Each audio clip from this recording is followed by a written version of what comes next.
Okay, so we're recording right now. Okay, so I'm going to have this big old thing in front of me because I didn't have a lot of chance to write, type things up. Okay, welcome to Utah Technology, folks. Utah Technology Magazine, folks. We're here with Benjamin Renner, who is the director of Ernest and Celestine. Yes, thank you. And it is an animation project that you started right when you were in school. Is that correct? I was just exiting school when I started working on the film, so it was 5 years ago, maybe a little bit more. And actually, the project was born from my producer. He's the one who wanted to make this film, and he asked me to work on the film at first as an animator, but as he couldn't find a director, I kept working and doing everything on the film. And someday he asked me, "Do you want to direct it?" So that's when I became the director of the film. But I asked to have 2 other co-directors to help me, so we were 3 co-directors on the film. Oh, okay. So then when he asked you to direct the film, you asked somebody to help you. Or you had another director help you. Actually, I asked for someone to help me. I was trying to find someone that would match with me. Yeah. Right. And so where were you at school, first of all? Because you're from you're from France, correct? Yeah. Okay. I could tell. Yeah. And you have a French interpreter. Yeah. That's 2 clues that makes you think I'm French. Just in case. Very good. Yeah. And so you are from France, and so you were at school in France. Is that correct? Yeah. And you were in what school? What kind of school was it? It was a small school called La Poudrière, where it's 2 years and it's only 18 pupils in the whole school. And we make short films, 2 short films during the whole school, and very good one. So it's a film school? Yeah, it's a film school, short film school, animation short film school. Oh, okay. Yeah. And then now tell us that, because I was very grateful because I don't know if it was a publicist, I think it was Sarah who sent me a copy of there's 2 versions. First of all, there's a French version and there's an English version. Yeah. And so of course I saw the English version. Yeah. So, but when I first saw it, it took my breath away. It really did. The animation now for programs or that are produced are beautiful sometimes, but this one takes the cake. Whoa. It really does. And I don't know how you got it to look at that, because the colors you just want to fall into the colors. They're almost emotional. Yeah. They just bring. I can't explain it. It's the first but time. I understand everything. It's very nice. Yeah. So you understand those types of feelings that you're evoking through this program. Yeah. The story is great. Yeah. It's about 2 people. I mean, two characters that are opposite end. I mean, giant bear and the little mouse. Yeah. And it's endearing.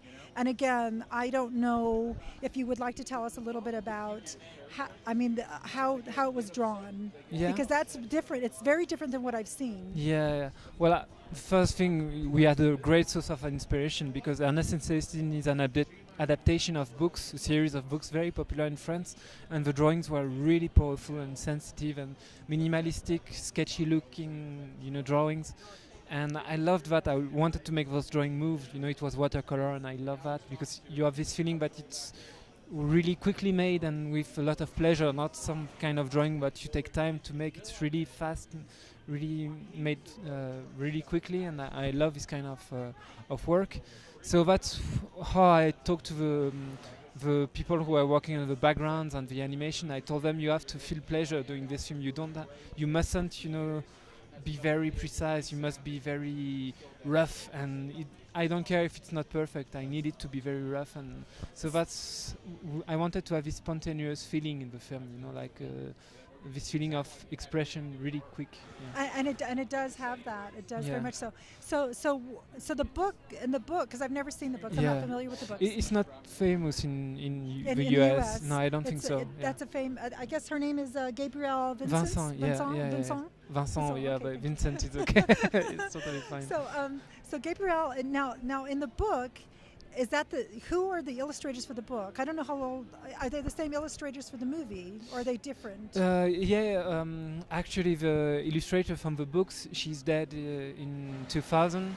So here it's really an adaptation. So we tried to be as close as we could from the book. So it looks like the same it's different, of course, because we have to make some changes, but the main feeling is there from the books, and there's a lot of connection. Yeah. Yeah, and the colors, and it's interesting because I don't know art. I mean, we have a creative director that we work with and things like that, an art Yeah. director, and of course, people that have training understand this whatever it is that they're trying to evoke in others. But it's interesting because the colors that they used, you have deep blues, and then you have like subtle blues, but they're smoky. Yeah. I maybe that's the word I'm looking for, almost like smoky. Yeah. That's the watercolor effect, I think. Is that the watercolor effect? Yeah, Okay. watercolor always feels very light and smoky, as you say. Like, Okay. yeah, and I wanted to have this feeling like the drawing is not always complete as well. Like it's just started and the borders are not completely finished and stuff like that. And I really like this feeling of like just a sketch. And Okay. that's what we wanted with the backgrounds as well, with the colors as well. And, So when you first took on the project, did you think you would get this far? Did you think it? Did you think it would go this? I mean, did you think? Because I understand. Now, I understand now. We can tell the audience Yeah. right now. I think that you were nominated. I mean, it was announced. Yeah. You were nominated for an Oscar. Yeah. This morning, so it's really new. Yeah, But congratulations. thank you. Yeah, that's amazing for your project, and I can see Yeah. why. So when you first started on the onset of this project, did you think you would even be here? No, I think when you're working on a movie, you're never thinking about this kind of thing. When you're working on the film, you're just thinking about making the film. That's such an overwhelming things to do. You can't think about after. When you finish the film, you have the life of the film that finally begin. And for me, actually, I didn't really care about all those things, even though I'm really happy about all those things happening. But the thing is, when I finished the film, we had a screening with the family of Gabriel Vincent, the author of the book. Okay. And when the screening stopped and the whole room was raising and applauding, and I was so They happy. gave you a standing And ovation. and I just turned and I saw the family, and she was in tears. So yeah, that was. So her work, Yeah. and again the author is Gabrielle Vincent, and she's deceased. Yeah. And so her work came to life Yeah. in front of her family. Yeah, that's exactly it. Yeah. So that's for me the fact that they accepted the film and they loved it, but I was okay. That's okay. I did my job. Yes, So you did very yeah, well yeah. indeed. So tell us, if you can, basically when a project starts, because I don't understand like how projects with animation work. So someone comes to you and says, what? They say, here's a book or here's an idea, and then you take it from there to where you've got it now. Well, the way it happened is the producer, he called me and he said, I want to make this adaptation of this book. And I didn't know the book, so he gave it to me. And from this moment, I said, I want to do it. I love those drawings. I love everything. I didn't know the story, but I loved the graphism and everything. So that's how I worked on the film. At first, I was just supposed to do the adaptation, but just in terms of artistic style. I was not supposed to work on the story. But Now, do you draw? I draw, yeah. That's why I was, I guess, chosen at first, because I'm more a drawing director. I can't stop, drawing, and I am having sometimes trouble to express what I want. So I make drawings to be clear for the things I want to put in the film. Okay. Yeah. And so, did they take like a sample of your work as well? You mean when the producer came to you, did Yeah. he say, okay, can I see a sample of your work? Yeah, well, he actually saw my short film, and it was called The Mouse's Tale, and it was a story of a lion who wants to eat a mouse.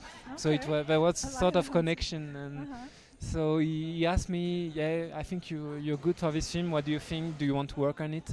And I said immediately yes. But the first thing I did is when I came back home, I was not employed yet, but I started drawing animation with the books because I loved it so much and I was really curious to make it move. And I sent it to the producer, and he saw it and he said, "Okay, you come on the film immediately. We start working tomorrow." And so it was.